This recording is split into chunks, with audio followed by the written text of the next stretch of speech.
More coming up. Welcome to Democracy Now!, democracynow.org, the War and Peace Report. I'm Amy Goodman. The Bush administration's acknowledged it may not order the return of any U.S. troops from Iraq beyond those scheduled for this summer. According to the New York Times, White House officials say when President Bush leaves office, the U.S. occupation in Iraq may even be larger in size than it was right before the so-called troop surge 1 year ago.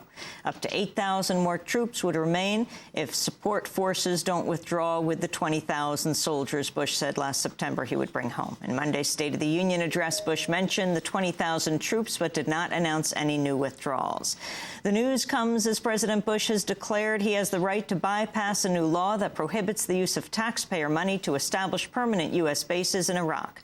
The ban was passed as part of the new National Defense Authorization Act. Hours after signing the bill Monday, Bush issued a signing statement asserting his right to ignore the restriction that bars federal funding, quote, to establish any military installation or base for the purpose of providing the permanent stationing of U.S. forces or to exercise United States control of the oil resources of Iraq.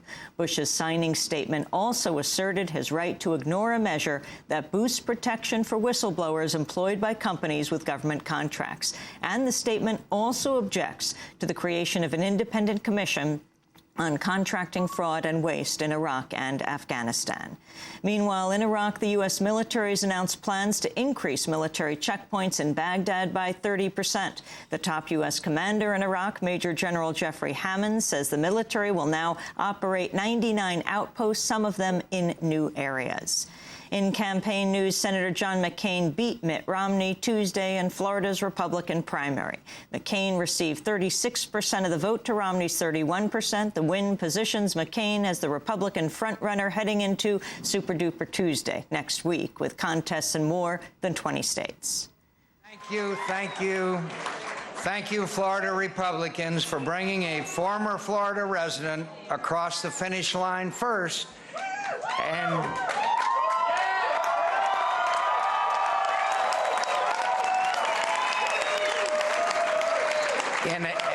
And as I have been repeatedly reminded lately, an all-Republican primary. Rudolph Giuliani finished a distant third with 15% of the Florida vote. Giuliani had staked his candidacy on a strong showing in Florida. He's widely expected to drop out of the race today and endorse McCain. Speaking to supporters last night in Florida, Giuliani was already referring to his campaign in the past tense. But in a larger sense, when you run for president of the United States, you also carry people you have met throughout your life. Memories of their struggles, their sacrifices, and their triumphs. I'm the grandson of immigrants. Can't imagine that they ever thought that their grandson would have run for president of the United States or been mayor of New York City or associate attorney general or United States attorney or maybe even just a lawyer. Former Arkansas Governor Mike Huckabee was fourth at 14%. Speaking in St. Louis, Huckabee vowed to stay in the race. You that think that I should be discouraged, let me just remind you that going into tonight, we were second in delegate count. And more importantly, we're playing all 9 innings of this ball game.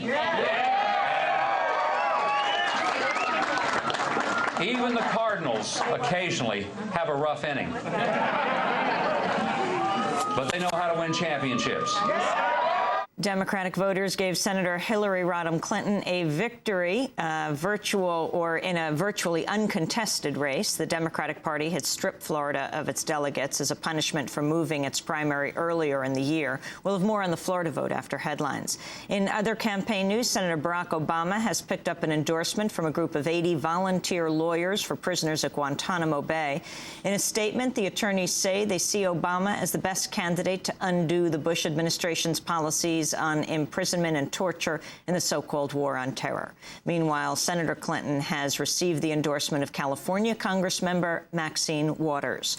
Waters is an influential member of the Congressional Black Caucus. On Capitol Hill, the House has approved a nearly $150 billion economic stimulus deal agreed to by President Bush and Democratic leaders last week. The measure would give out one-time tax rebates of $600 for individuals, double that for couples. The vote was 385 to 35. At the White House, President Bush urged the Senate to follow the House's lead. The temptation is going to be for the Senate to load it up. My concerns is that we need to get this bill out of the Senate and on my desk so that checks can get in the hands of our consumers and our businesses can, be assured of the incentives necessary to make investments. Anyway, I do want to thank the Speaker and Leader Boehner for working quickly and working in a bipartisan fashion. This is a very good start. As part of the compromise, House Democrats agreed to Bush's refusal to expand funding for food stamps and unemployment benefits. Senate Democrats are advancing a competing proposal that includes a 13-week benefit extension and may also add other amendments on food stamps and heating assistance. House Speaker Nancy Pelosi backed Bush's call for Senate approval, calling the measure a bipartisan victory.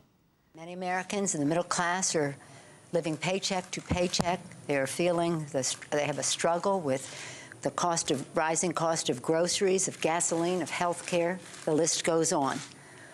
Today, Congress acted in a way that is directly relevant to their lives, and we hope that the Senate will follow suit. The Senate vote is expected later this week. In other news from Washington, the House and Senate have approved a 15-day extension of the expiring surveillance law. Lawmakers say they need the extra time to resolve a dispute over a White House-backed plan that would immunize telecom companies that aided the warrantless spying on U.S. citizens. In Kenya, former UN Secretary General Kofi Annan launched a new mediation effort to resolve Kenya's ongoing post-election crisis.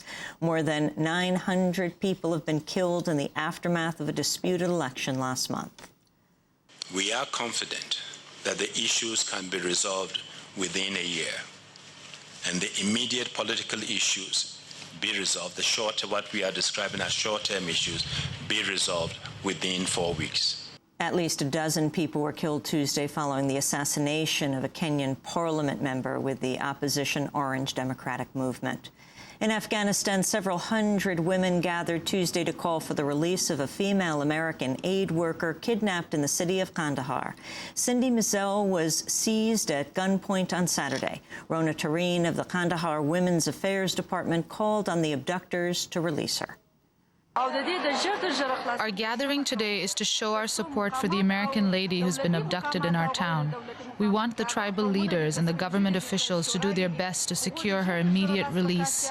Abduction of women is against Afghani culture and against Islamic values. Hundreds of Latinos from the U.S., Puerto Rico, and the U.S. Virgin Islands are gathering in Washington, D.C. for what's being called the nation's first-ever Latino Summit on HIV/AIDS. California Democrat Hilda Solis said one aim of the meeting is to spread awareness and provide more public support for those living with HIV/AIDS. Wherever we find a growing population of Latinos and others, we need to shout out and say that we are going to do everything in our power to bring about more funding, more services, more competency in care for the Latino community. Government figures show the rate of HIV/AIDS diagnosis for Latinos is 3 times that for whites. A group of Methodists across the country have launched a new effort to stop President Bush from establishing his presidential library at Southern Methodist University in Dallas, Texas. Opponents say the library should be voted on by hundreds of delegates at a conference of the regional jurisdiction that owns the school.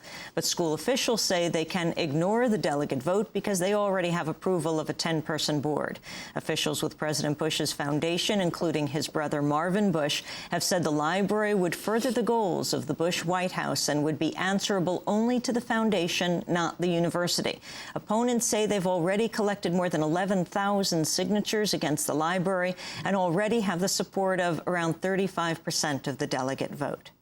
In Vermont, state legislators are preparing to introduce a measure calling on Governor Jim Douglas to reclaim authority over the Vermont National Guard and bring them home from Iraq. Supporters say states should have the right to refuse deployments in Iraq because President Bush's initially proclaimed mission to seek weapons of mass destruction is no longer valid. And at the UN, the Security Council has ended efforts to adopt a statement on the crisis in the Gaza Strip after the Bush administration said it wouldn't support it. The Bush administration was the lone country on the 15-member council to oppose the measure. The resolution condemned both Israeli and Palestinian attacks, as well as Israel's blockade of food, fuel, and medical supplies. But the U.S. says the measure didn't go far enough in focusing on Palestinian rocket fire. And those are some of the headlines. This is Democracy Now!, democracynow.org, The War